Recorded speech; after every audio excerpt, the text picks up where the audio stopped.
Magandang araw mga kaibigan. Welcome po sa Kulil TV.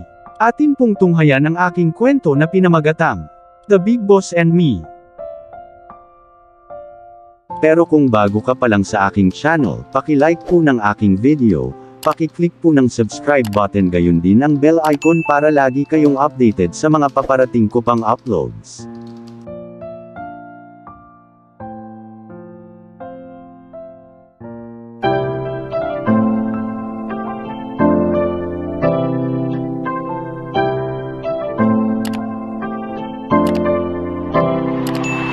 Kulil TV. Part 17. Parehong nakaupo sina Jackson at Jasper sa bahay ni Travis. Kanina pa nilang hinihintay si Travis na lumabas ng kwarto. Pareho rin silang nakakuha ng impormasyon tungkol sa pagtakas ni Sofia sa bahay. Nang malaman nilang dalawa ang tungkol dito ay agad silang tumakbo para pumunta sa mansion. Sa pagpasok sa bahay, nakita nilang dalawa na ang buong bahay ay hindi maayos. Ang mga gamit na salamin ay nabasag sa sahig, at ang mga muebles ay napunit. Tila inilabas ni Travis ang lahat ng kanyang galit sa mga walang buhay na bagay na ito. Ipinadala niya ang lahat ng mga tauhan mula sa bahay upang hanapin si Sofia. Kasabay ng pagpasok ni Jasper at Jackson sa bahay ay walang tao. Tahimik lang, at nagkulong si Travis sa kwarto niya. Makalipas ang halos isang oras, nang bumukas ang pinto ng kanyang silid, parehong tumakbo si Jackson at Jasper sa kwarto. Pareho silang natakot, iniisip na sinaktan ni Travis ang kanyang sarili, o kaya'y parusahan niya ang sarili sa kabaliwan mula sa pagtakas ni Sofia. Ngunit sa sandaling bumukas ang pinto, pareho nilang nakita ang loob ng silid, ito ay magulo, tulad ng iba pang bahagi ng bahay. Magulo ang lahat ng gamit at parang junkyard ang kwarto, pero ayos lang si Travis. Nakatayo siya sa harap ng salamin, suot ang coat at kurbata. Taking gulat nina Jackson at Jasper nang makita ito dahil may kakaibang kapayapaan sa kanyang mukha.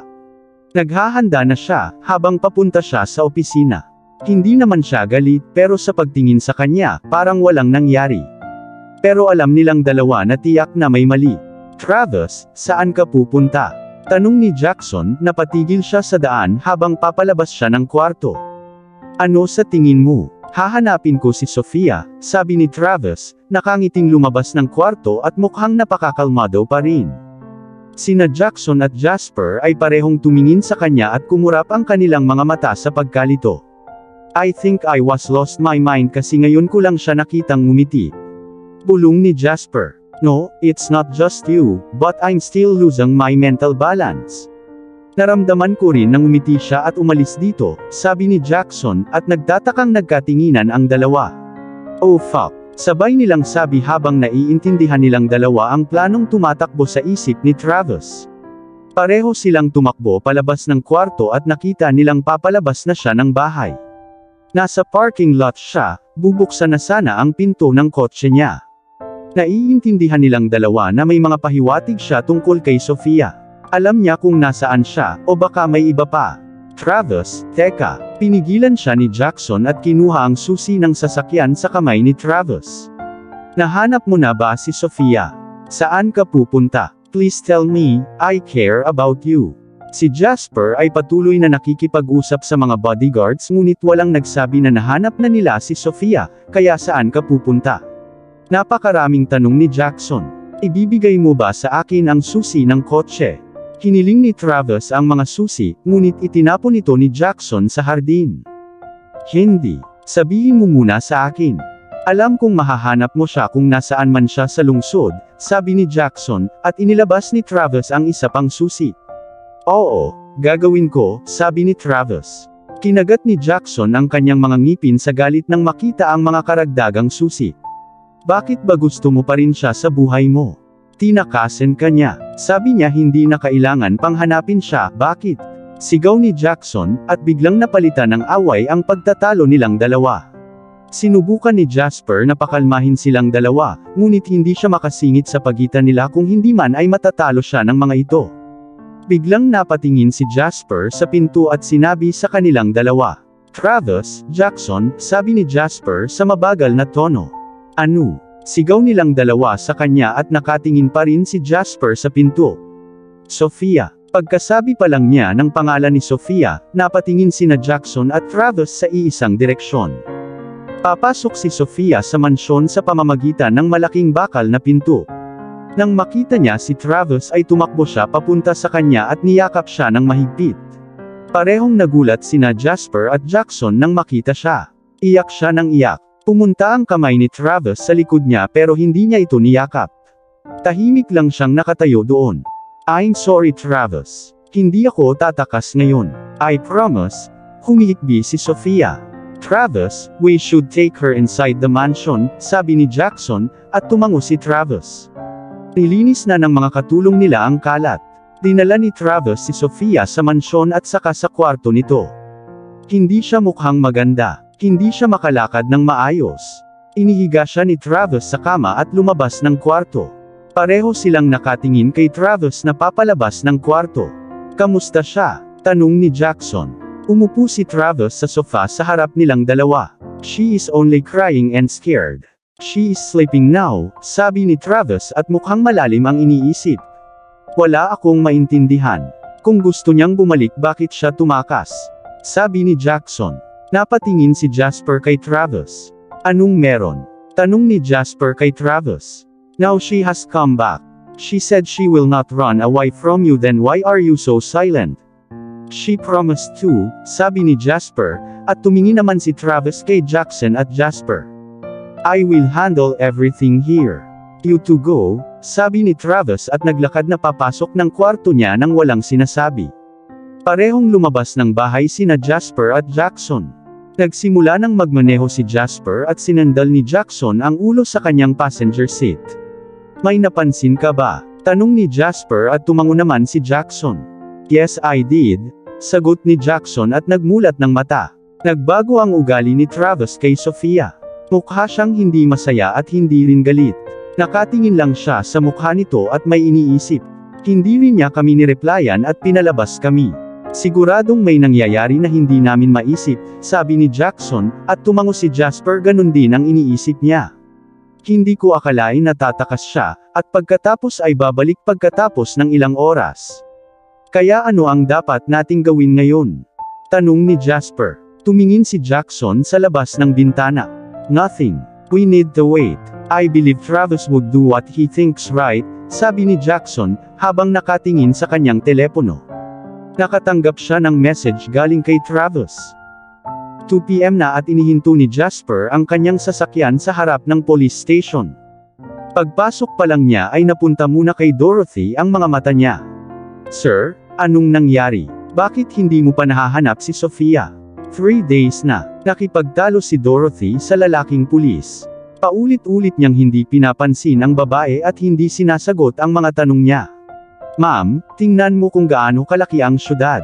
Baka may pinuntahan ang kaibigan mo para tumambay. O kaya'y may kasamang tumakas. Nagalit si Dorothy matapos marinig ang sinabi ng pulis. She has run away. What do you mean? Sofia is not such a girl.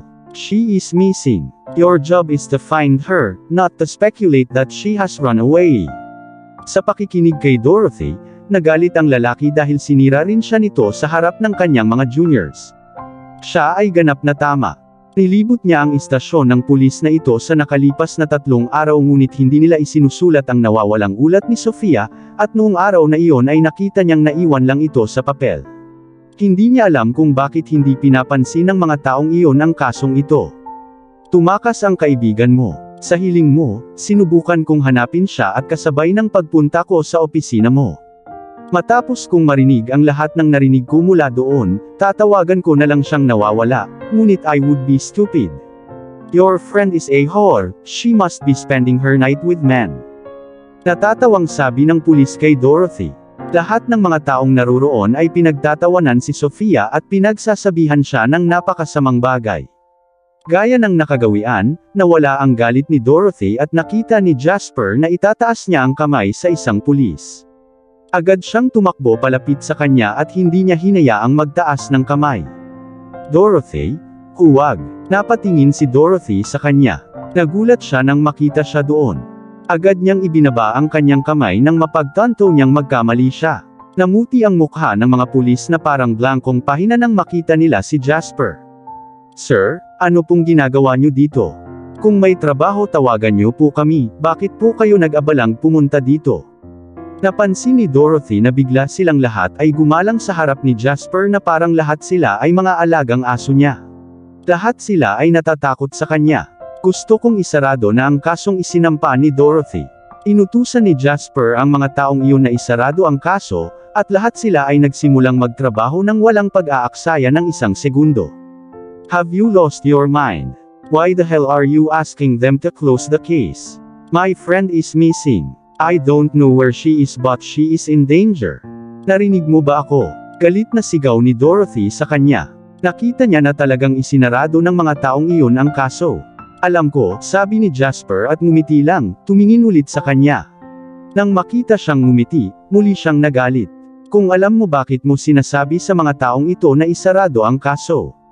Galit na sabi niya habang nagngangalit ang mga ngipin. "I'll tell you everything, but in a little while," sabi ni Jasper kay Dorothy, at napansin niyang seryoso ito. Ito ang unang beses na hindi siya ngumiti. "At kayong lahat," galit na nagsimulang magsalita si Jasper sa pulis, natigilan ang lahat ng naroon nang makita ang galit na mukha nito. Hindi lang ang pulis kundi si Dorothy ay natakot din nang makita siya.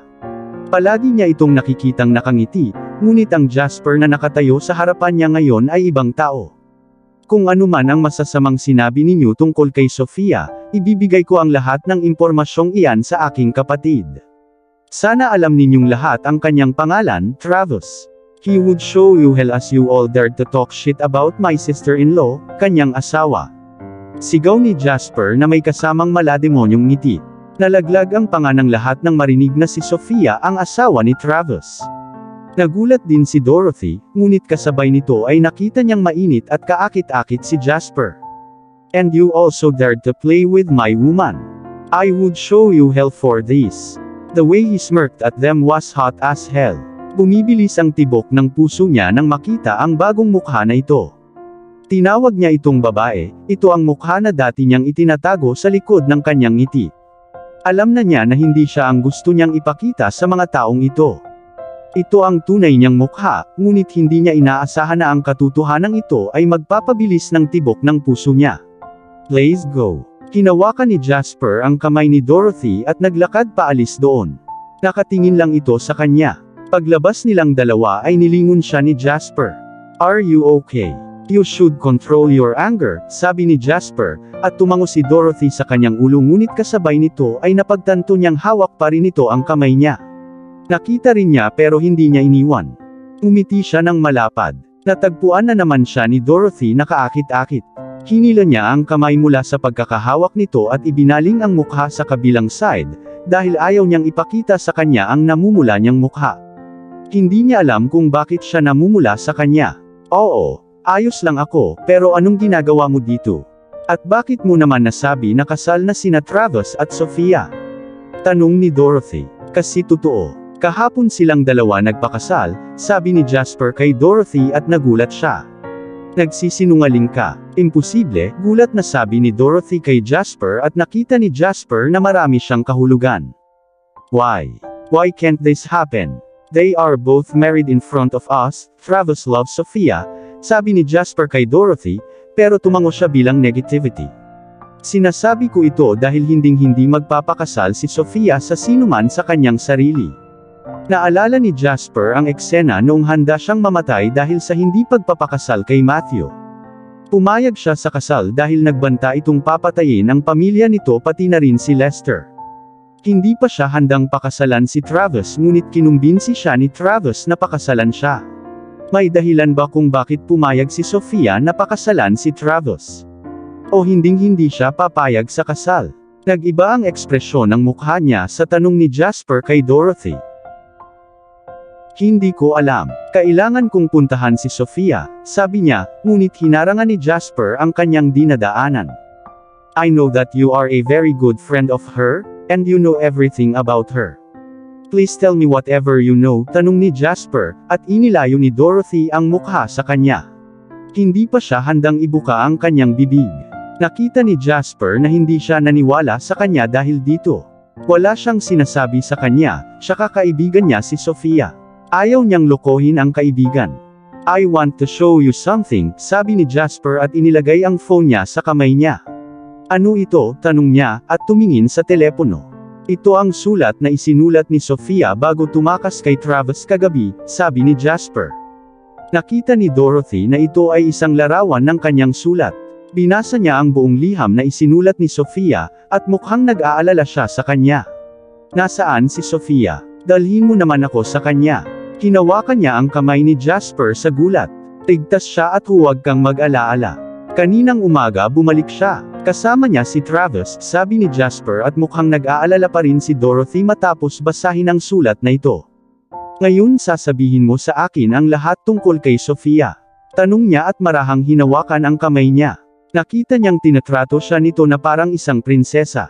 Biglang sumagi sa isipan niya ang panloloko ng boyfriend niya at hinilan niya ang kamay nito palayo sa kanya.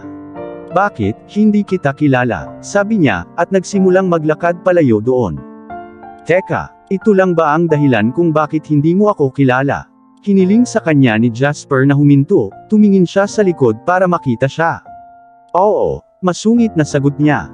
Then, gusto mo ba akong makilala? Tanong niya, pinababa ang distansya sa pagitan nila at hindi mapigilan ang tibok ng puso niya.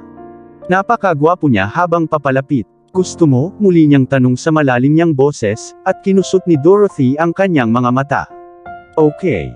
So then who are you? I only know your name, but I always find you mysterious. You are not what you show the others. You even call Travis your brother. I am confused. Who are you? Tanong niya, ngumiti naman siya. My name is Jasper Sandoval. My parents died when I was 14, I had inherited their property, but I was not in my legal age. Wala akong kasama, then lumapit ang mama ni Travis at inampun ako. Kapatid siya ng tatay ko. From that day, she treated me like her own son and asked me to call her mother. Si Travis at Jackson ay mas matanda lang sa akin ng 3 buwan. Para silang mga tunay kong kapatid. Mamamatay kami para sa isa't isa pero walang nakakaalam ng relasyon namin, as Travis had some issue with his own father. Always call him sir in front of everyone and act as his secretary. I have my own business in the other country where I used to live with my parents, but I don't want to leave Travis and Jackson, so I am living my life like this. I never had any reason to tell anyone about this. Ikinwento ni Jasper ang lahat kay Dorothy, at hindi niya na maalaya na nakahawak na pala ito sa katawan niya.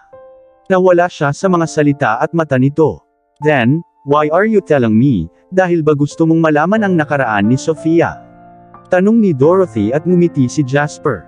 Hindi, dahil gusto kong malaman mo ang lahat tungkol sa akin.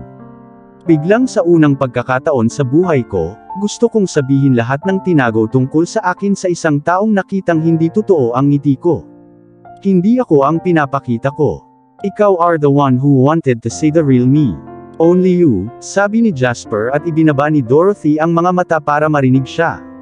Napangiti siya ng bahagya. Nakita rin niya ang pamumula nito at bigla itong hinalikan sa pisngi. Hoy! Bakit ka nalang biglang humulik? Panik niyang tanong at nakita niya ang totoong ngiti sa mukha nito. Bakit? Hindi mo ba nagustuhan, o gusto mo sa ibang lugar? Sabi niya sabay lapit sa labi niya at tinulak siya nito palayo. Baliw, sabi niya habang naglalakad palayo doon, pero nakangiti. Hoy teka, sasama ako.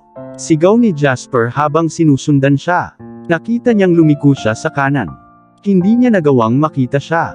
Jasper, sabi ni Dorothy, at nang lumiko si Jasper sa kanan ay nakita niya ang ilang mga tao na nakatutok ang kanilang mga baril sa ulo ni Dorothy. Pakawalan mo siya, sabi ni Jasper at lalabas na sana ng sariling baril.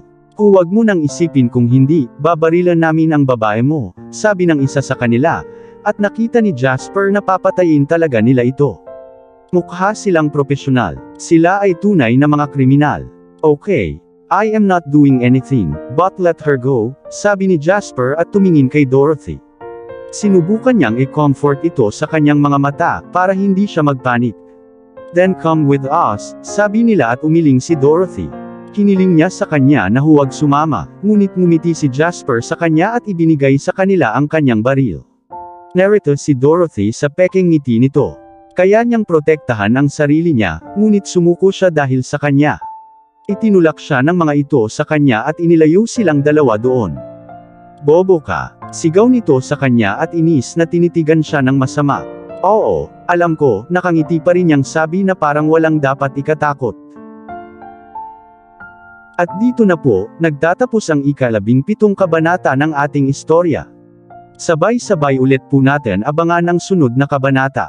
Maraming salamat po. God bless and stay safe everyone.